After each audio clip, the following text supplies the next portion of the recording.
everyone. I am Ev'Yan Whitney. My pronouns are they and she. I am a sexuality doula, a sex educator, and a sensualist. And I wrote the book called Sensual Self. And I also have a podcast of the same name.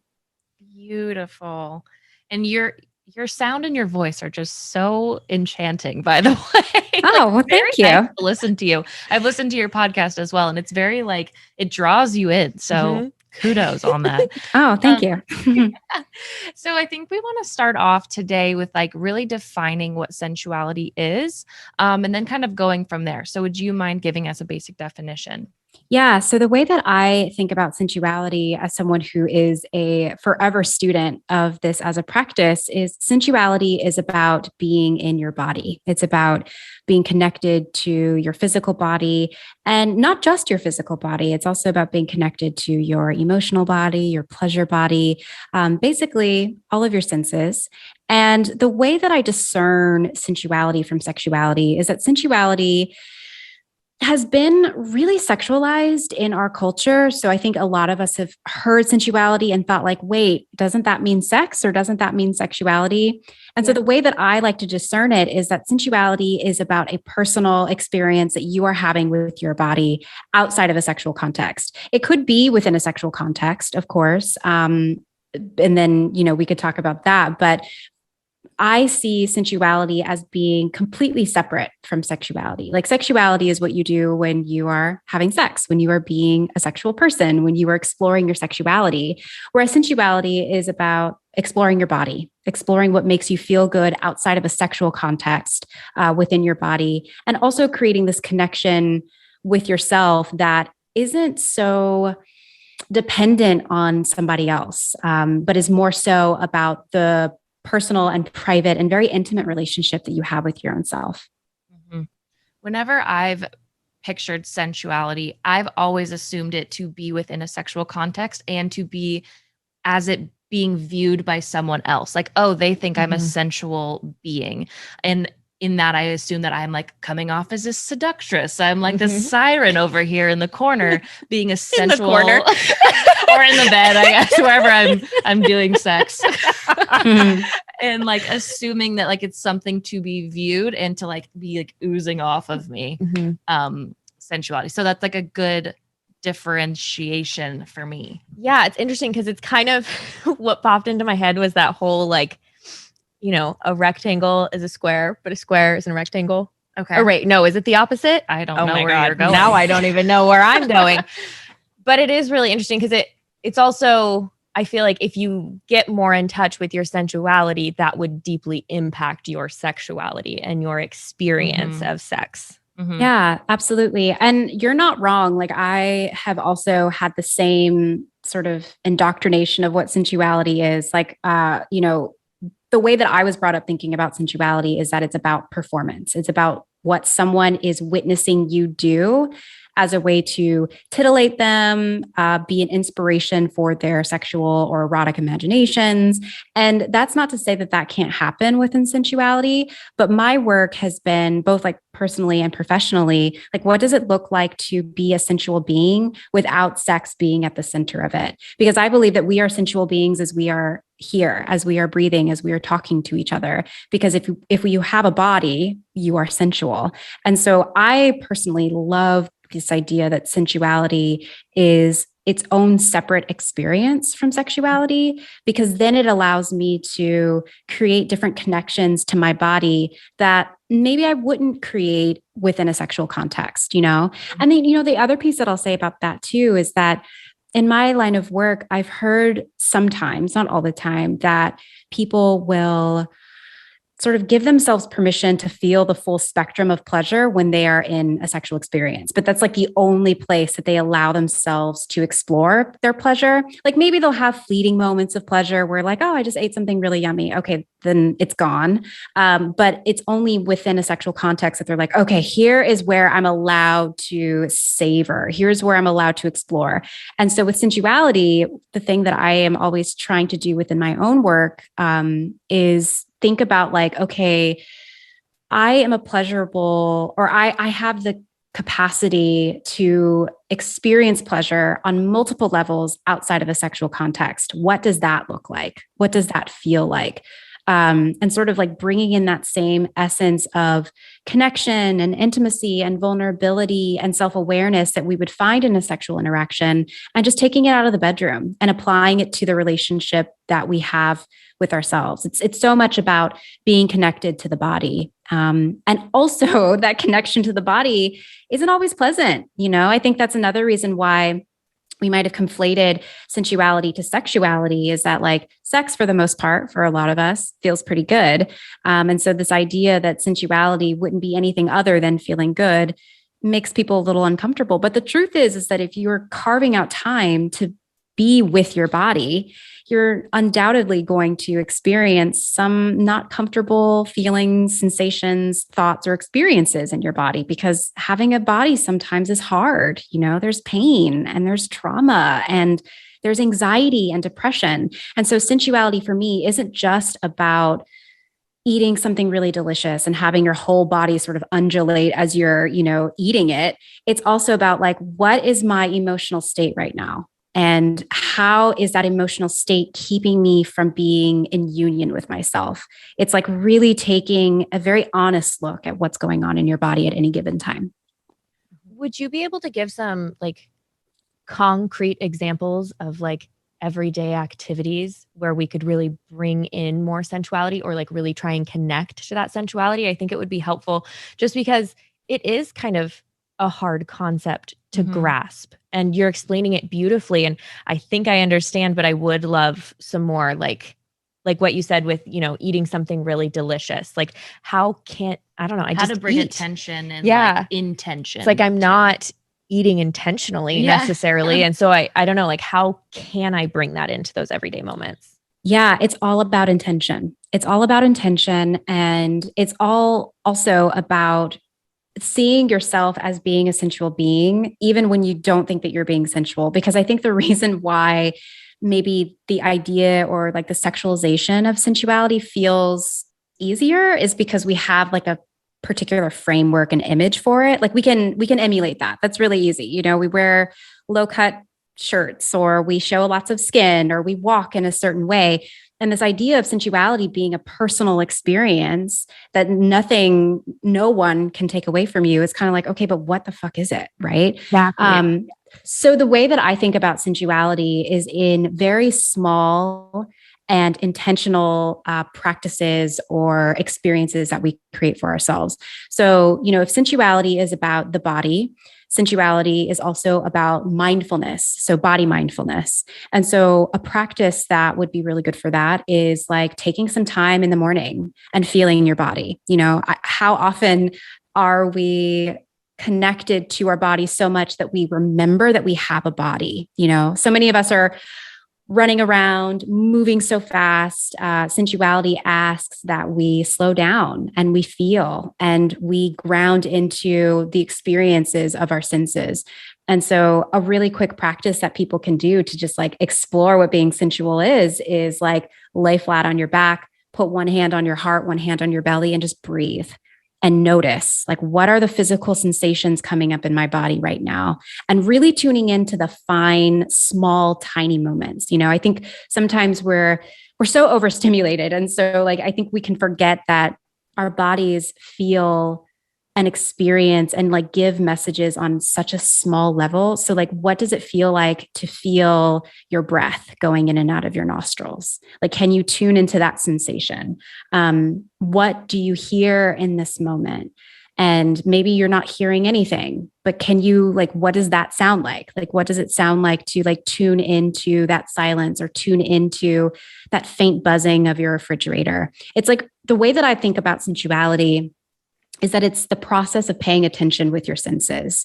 It's like bringing your entire body online and being so awake within your senses that you are noticing everything and that you're able to hold space for that as well. So laying down flat on your back is a really great way to just like tune into your body. Like, what does your body feel like? What does it feel like when it's laying on the ground? Where do you notice the ground making contact with your body? Does that feel good? Does it feel weird?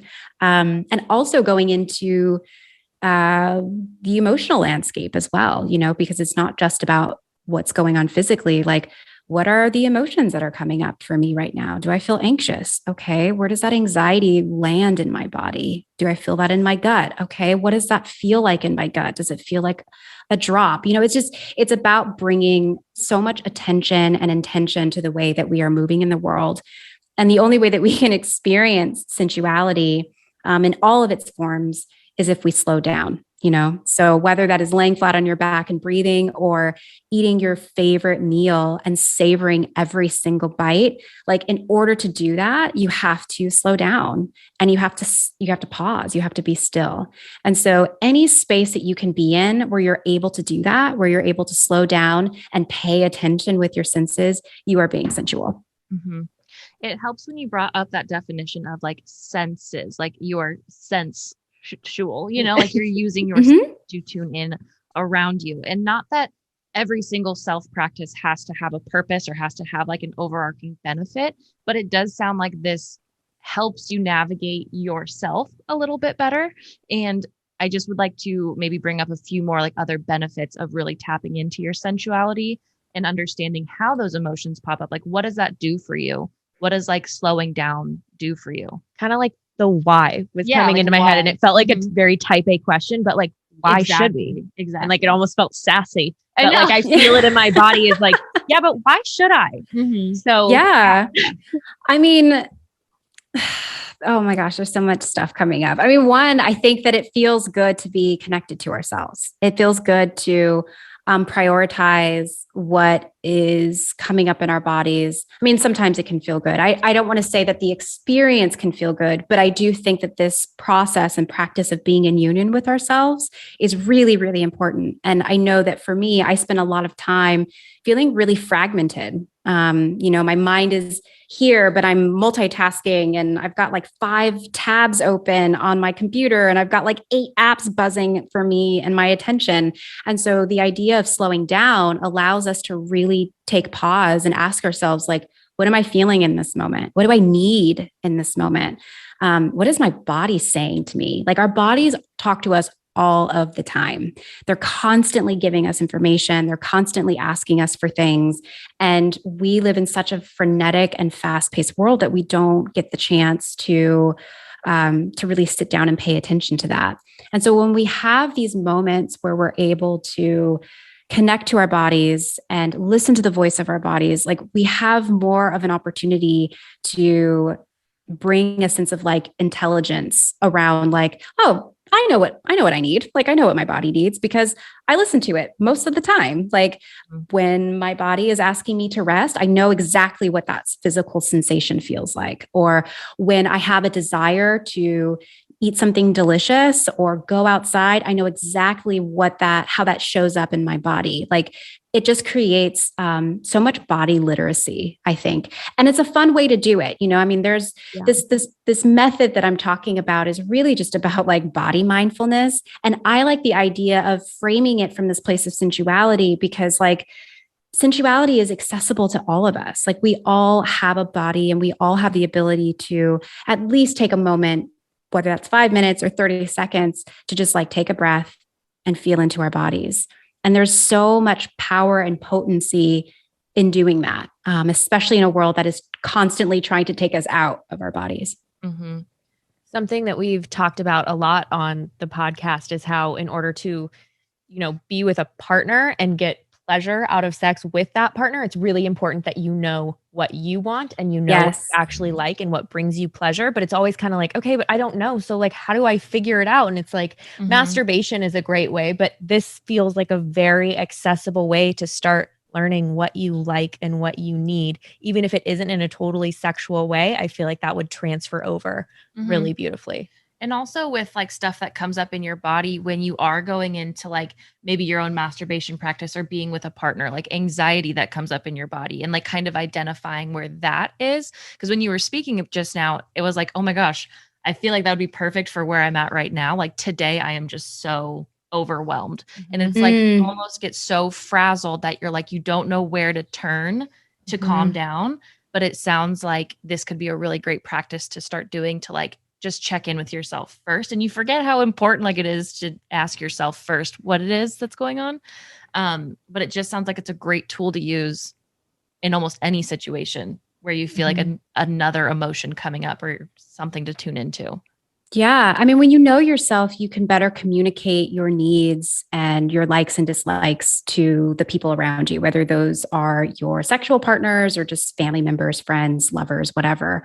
And I think that that is why sensuality is so beautiful, is that like, yes, it works in platonic land, but it also works in sexy land too, because if I know what it feels like in my body to feel fully pleasured because I've spent all day nourishing myself, listening to my body, taking time to rest, feeding myself foods that make me feel good, setting up boundaries that create this container of the prioritization of my pleasure. When I come into a sexual context, I'm not going to settle for anything less. Like I'm going to be like, I know what this feels like. I know what it feels like to feel pleasure. I know what it feels like to feel softened and open and receptive. I know what it feels like to have all of my senses heightened.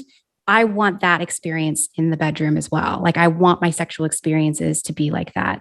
And so, when sensuality and sexuality meet, it's a really beautiful experience. I actually say that like we can't have the best sex of our lives if sensuality is not a part of it, because we have sex with our bodies, and our bodies have to be fully online or connected in that experience for us to like have the best sex of our lives. So yeah, sensuality is really important, very important. That was a beautiful transition into where we wanted to go next. So thank you for that. We really want to talk about bringing sensuality into our sexual experiences. And we'd love to start off with masturbation practices. And I guess the first question would be like, how to do it, like how to start bringing your sensuality into your masturbation practice. If you have like a simple answer for that, great. Or if you want to walk us through like an example or however you want to do that would be beautiful. Yeah. My mind is going so many different directions. I love these questions. I mean, the first thing that popped into my head is slow down. I feel like sex happens so fast, like sex with ourselves, sex with other people can happen really, really quickly. And the way to incorporate more sensuality into your sex life is to slow down. Like, don't go straight for the vibrator or the toy that gets you there. Like, what does it look like for you to linger with your own senses and to be with your own body? And maybe that looks like giving yourself foreplay. I think sometimes we forget that sex with ourselves is sex, and having that kind of foreplay can create even more intimacy. It can create more information about what makes us feel good. So the first thing that I would say is to like slow down. Like if it takes you 30 minutes to get off, 15 minutes to get off, see if you can stretch that to like 45 minutes or 60 minutes. Like what could you do? And I'm sure you can think of all kinds of things you could do. Like maybe for you, sex with yourself doesn't start in the bedroom. It starts like right before, when you're taking a bath and you're feeling the water on your skin and you're looking at the way that your skin is glistening in the bathtub and you're seeing like the lights of, the candles around you, like that can be a part of the sexual experience for you. So I would say slow down, draw it out. And also, these are tips that you can also do in your sexual relationship with other people. But I would say like maybe also incorporating like stimulating each of your senses as you are having sex with yourself or having sex with a partner or before you're having sex with a partner, like eat something really delicious and take your time and feel the sensation of like what it feels to eat something really good. Touch yourself in ways that are not just like going straight to the genitals, but massaging yourself, touching your shoulders, looking at your hands, feeling your face, doing the same thing, put on some music, while you're masturbating. I mean, just going down the line and really like drawing out this experience and making it as scrumptious as possible. Scrumptious is a weird word. I don't know why that came out, but I'll use that. I'm like, I never say scrumptious. That's so weird. It's like when I said oozing earlier, like it's just sometimes things just fit for weird reasons. Yeah. I don't want to use that word ever again, but hey, it came through. So. It came through. That's so funny. Well, you brought up one thing that I have a question about because we are avid toy users. Yeah, when you said advocates. 30 minutes, I was like it takes me about 20 seconds. Yeah, listen, when I heard myself say 30 minutes, I was like, Ev'Yan, come on now. Like, you know that nobody out here with one of those suction vibrators are out here doing it for 30 minutes. Please. I meant 30 seconds. I 30 see seconds. It and I like start to have a pre-orgasm. So yeah, I get it. Take me that long. I get it.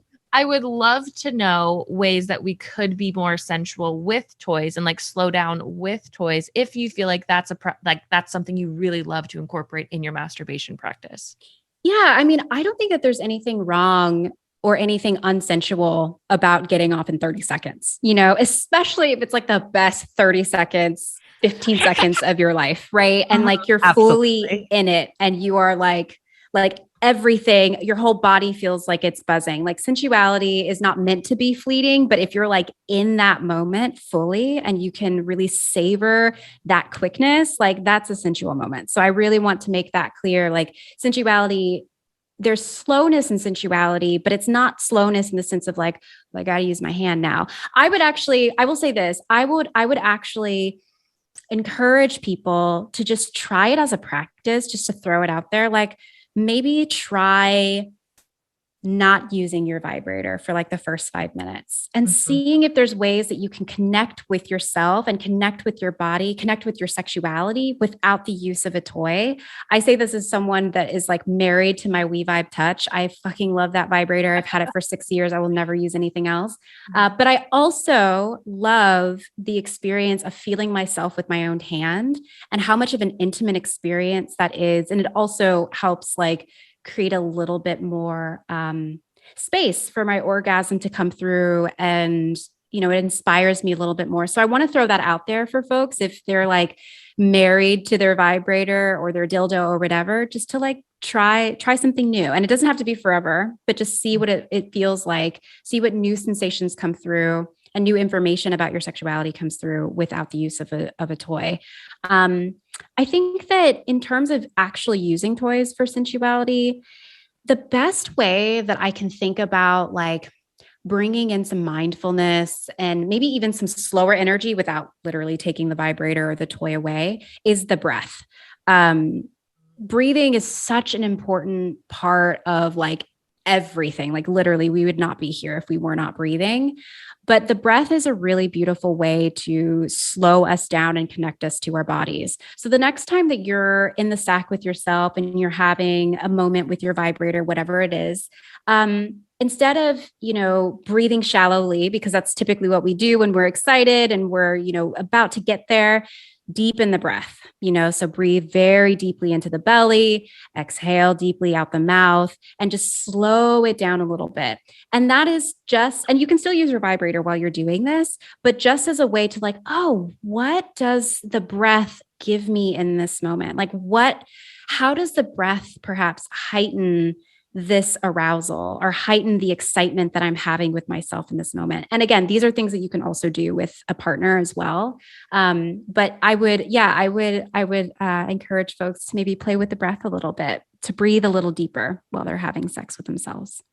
I love those answers. And I'm so glad you didn't say throw away your toy because no. I wouldn't, Yeah. I feel like there is judgment around toys. And there really is. There really is. I mean, I will stand up and say that like I was someone early in my career that was like, you shouldn't use vibrators. Like the real sexually liberated women is the one that can just like come with their fingers, right? And thankfully, I have gotten out of that rhetoric because I realized that when I was thinking about that and like applying this to myself, I wasn't having sex with myself very much.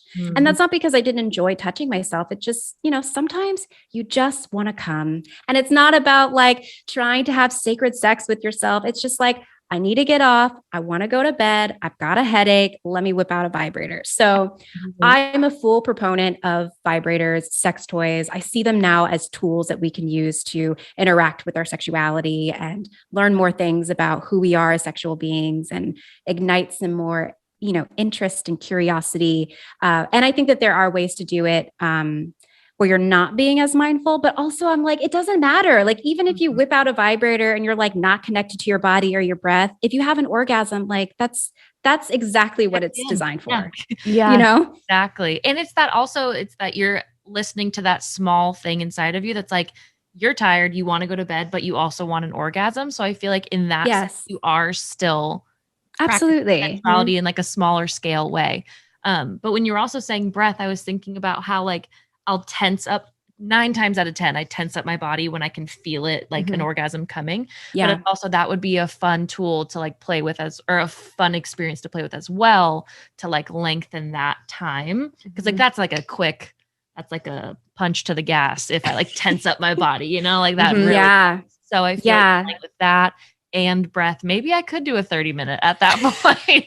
Listen, I would be really curious to know, because one thing that I have noticed when I try to do this, and like I know that I just said so many lovely things about vibrators, but the one thing that I personally don't like about them is that they can get me there too fast. And like there are some times where like I kind of want it to last a little longer. Right. I kind of want to feel into my body a little bit more. And especially with some of the vibrators that are out on the market, it's like they're fucking buzzsaws and they can get you there like that, which again, there's a time and place for it. But if you're someone that really wants to draw it out and like have sex with yourself, like make love to yourself, if that's like your rhetoric, I would strongly suggest like trying the breathing technique. What I've noticed is that with vibrators, and typically with vibrators that, you apply on the clitoris, is this getting too graphic? I don't know. Not at all. No. Okay. Not at all. I've literally talked about how I have a loose butthole because anal sex was easy for me. So we're still in the G-rated stuff for us. Okay. Perfect.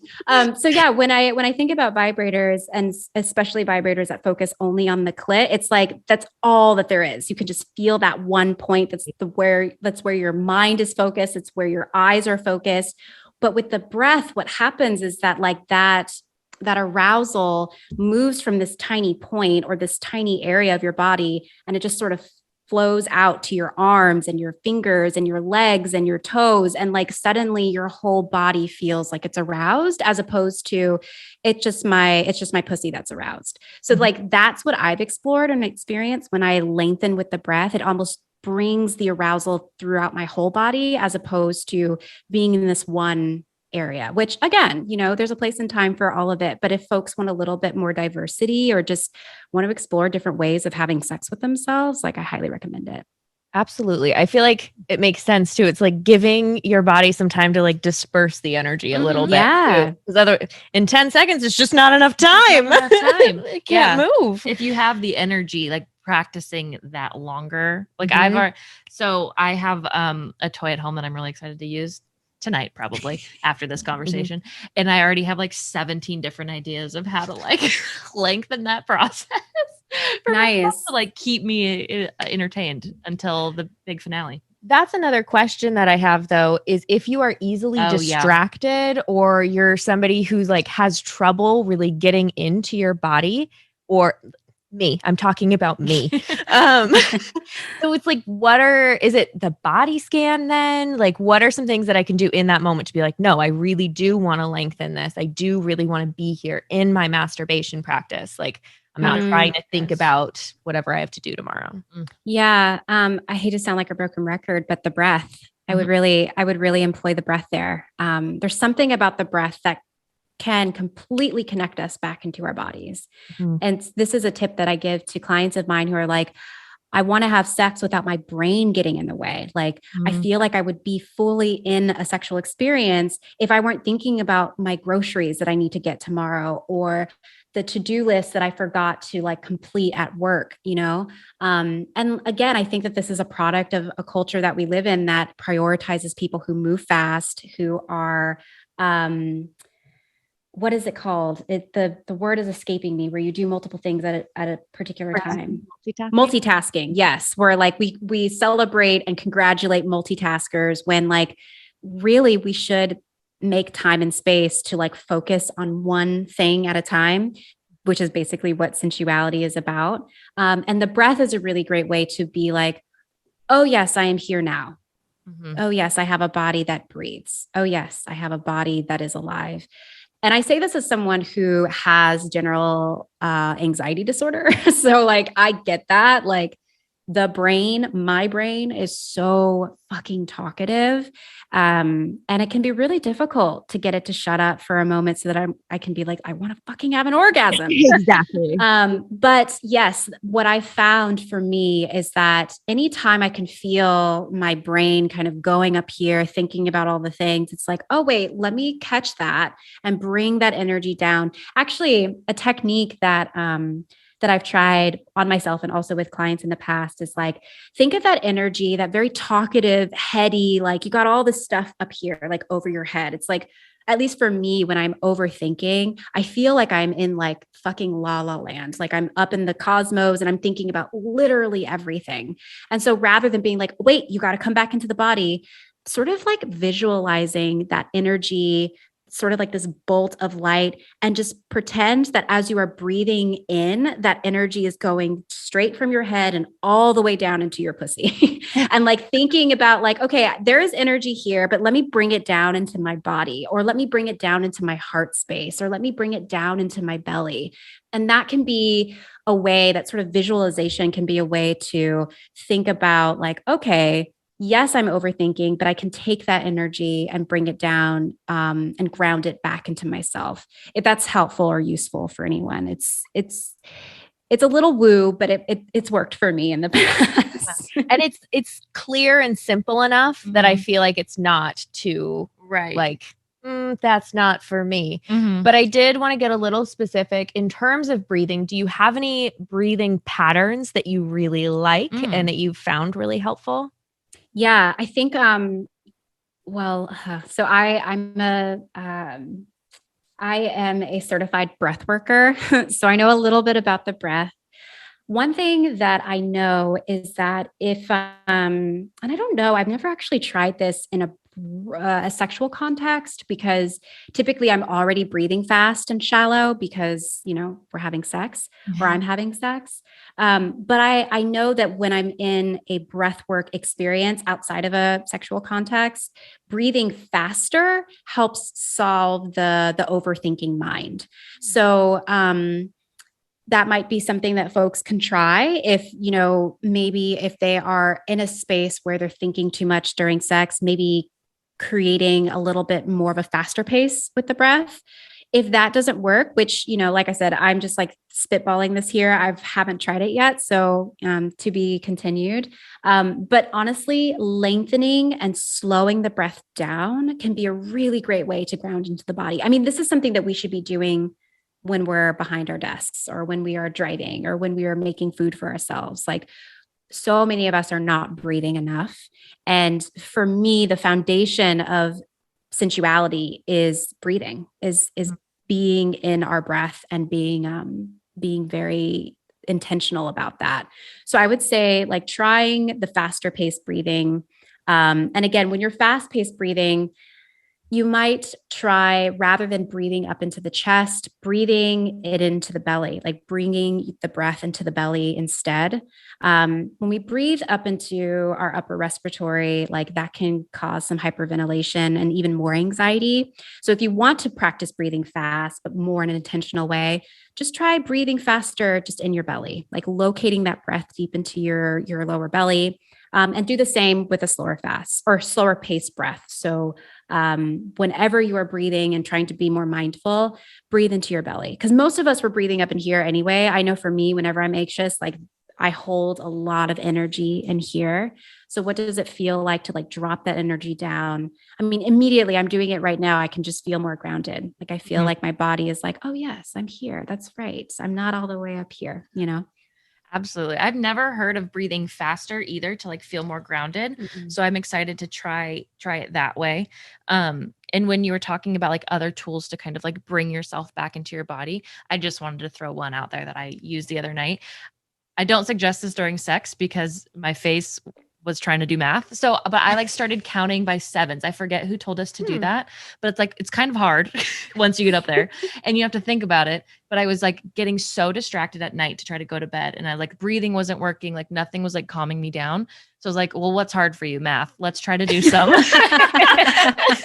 So like I started like counting by sevens, and like that really helped me like focus on one thing and then like come back down and like calm myself down a little bit so I could like focus on my calm app that was reading me a story, but like where my brain wasn't going a million directions. Yeah. That's also something I wanted to throw out there. If breathing feels like it's still not grounding you, try doing math.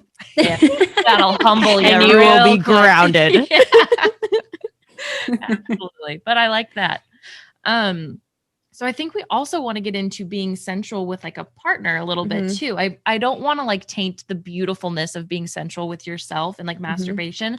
So we can maybe just like do a little bit of being sensual with a partner. Yeah, because you already mentioned some of the ways in which like those same practices can be used with a partner, but I think we do have some more specific questions. Maybe like how to start like laying the groundwork with a partner. Like say you're both in it to be sensual and to like be intentional. Like what are some good first like intros? Like maybe you're making dinner, like, you know what I mean? Like how to start laying that groundwork with a date when you're both trying to be intentional. Yeah. I think it was Esther Perel that said foreplay begins at the end of the last orgasm. And I loved that. I love the idea that like foreplay is not this act, like 5 minutes, 15-minute act that you do before you get to the hanky panky, but is like something that you are doing and cultivating throughout the day. And so I think about that when it comes to sensuality. Like, what are some ways that you can create a sensual environment for yourselves outside of the sexual context? You know, maybe that is cooking together and making it a practice. Like, how many of our senses can we arouse or heighten as we are cooking? You know, like what are we smelling and what are we tasting and what are we seeing? You know, creating that as a practice, doing things that can get you into your physical body as well. Again, outside of a sexual context, I'm thinking about eye gazing is something that is a really good practice, I think, for just creating intimacy and space for that sensuality and vulnerability to come through. I will admit that eye gazing is hard for me because it feels very, very intimate and very vulnerable. And sometimes I don't like to do it because I'm like, don't look at me. But it's beautiful. It's a really beautiful thing. Is that before or is that during? During sounds very scary. Yeah. I mean, I think that the trick with sensuality is not seeing sensuality as a precursor to sex, but as a way of being that leads to great sex the more that you do it, if that makes sense. Yes. So like I'm thinking about ways that a couple can create a sensual atmosphere for themselves outside of a sexual context. So like when you are sitting on the couch, binge watching Netflix or something, like what are some ways that you can make that experience sensual? And not because like we're going to have sex later, but like I identify that I am a sensual being. And I also identify that you are a sensual being, and our bodies want to be close to each other. Our bodies want to feel good. So what are the things that I can do to make your body feel good in this moment?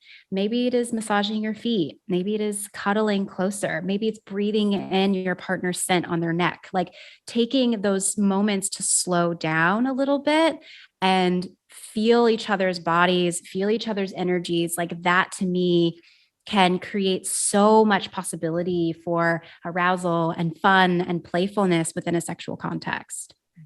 Oh my God. That like really hit something for me. Yeah, absolutely. Because it's like I don't even want to talk about it in a sexual way. Like I want to keep it as that form of like getting to know, like connecting. It's about like, I acknowledge you as sensual. I'm sensual. And like, how can we use that to just connect and like acknowledge each other's presence right here?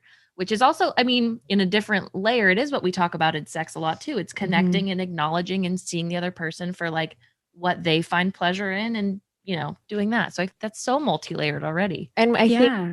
through the pandemic and, you know, I've been with my partner the entire pandemic, and now we have like very little personal space and all of that. It's like time together has become pretty unintentional, if I'm being honest. And like watching Netflix together is very much like, yep, same thing we do every night. And so I'm not thinking about like, how can I use this time to connect with you? And also like, you know that that will benefit our sex life as well. So that is so cool to think about how that time can really be a different way to utilize it as not a precursor to sex. Like I really like that. Yeah. Values quality time and like all that, like those love language things, you know? Yeah. What I'm really interested in right now is like the idea of taking sex out of the center of my relationship. I think for me, I have been taught through so many different mediums that sex is what makes a romantic relationship. And if you're not having sex, you're not communicating, you're not connected or whatever. And I think that that can be true. But I also feel like that puts a lot of pressure on us to connect with ourselves or connect with each other sexually if like maybe we don't feel like it. Like we're in a pandemic right now. A lot of us are fucking freaking out and scared and stressed and anxious.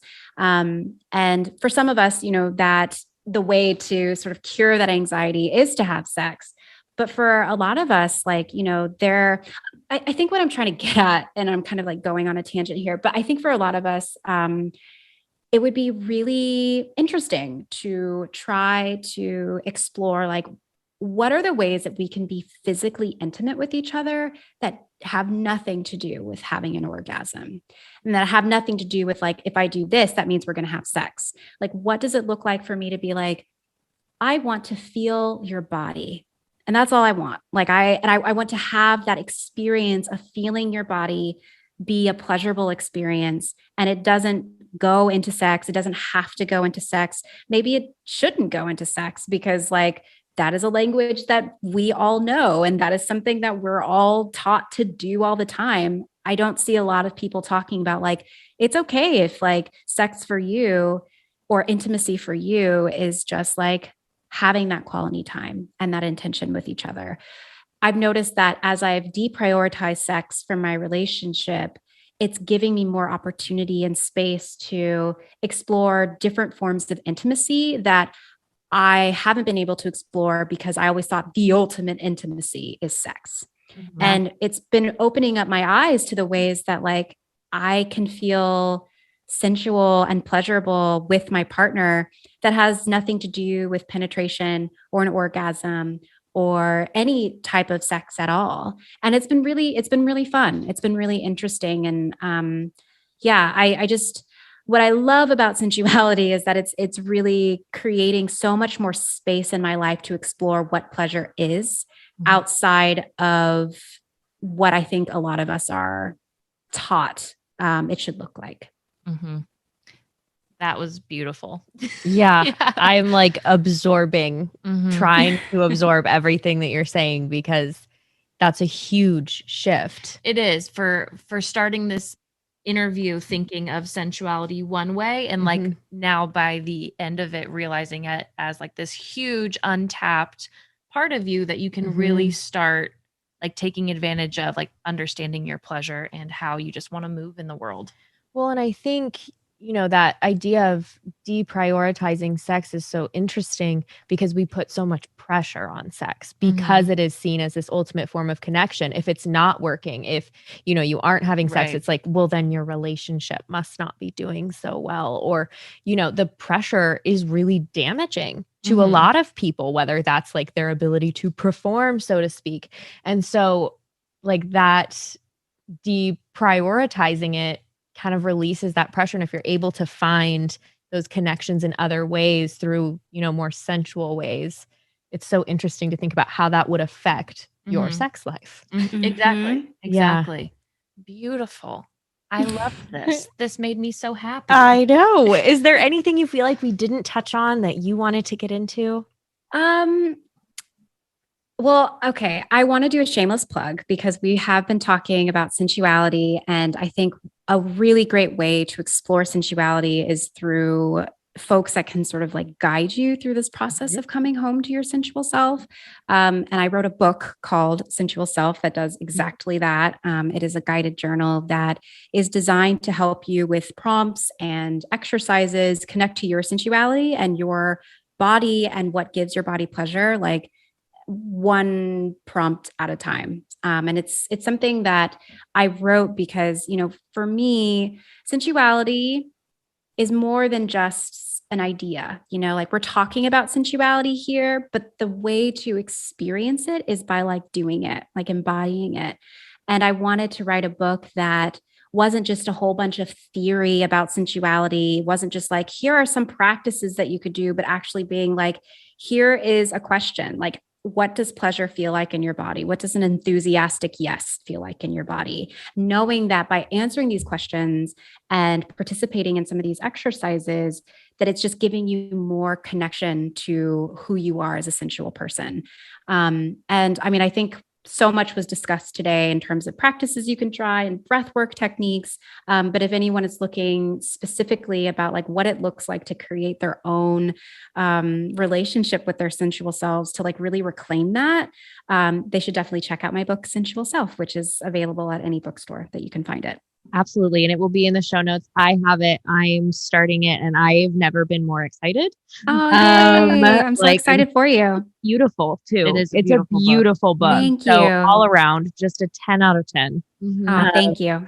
Yeah. Is there anywhere else that our listeners can continue connecting with you after the episode? Yeah, they can also listen to my podcast. It's also called Sensual Self. Talk a lot about some of the sensual practices that I talked about here and just other conversations about pleasure and connecting to the body and asexuality. And yeah, there's a lot of good stuff. So they can find me over at the podcast and also on Instagram. I'm there sometimes at Ev'Yan Whitney.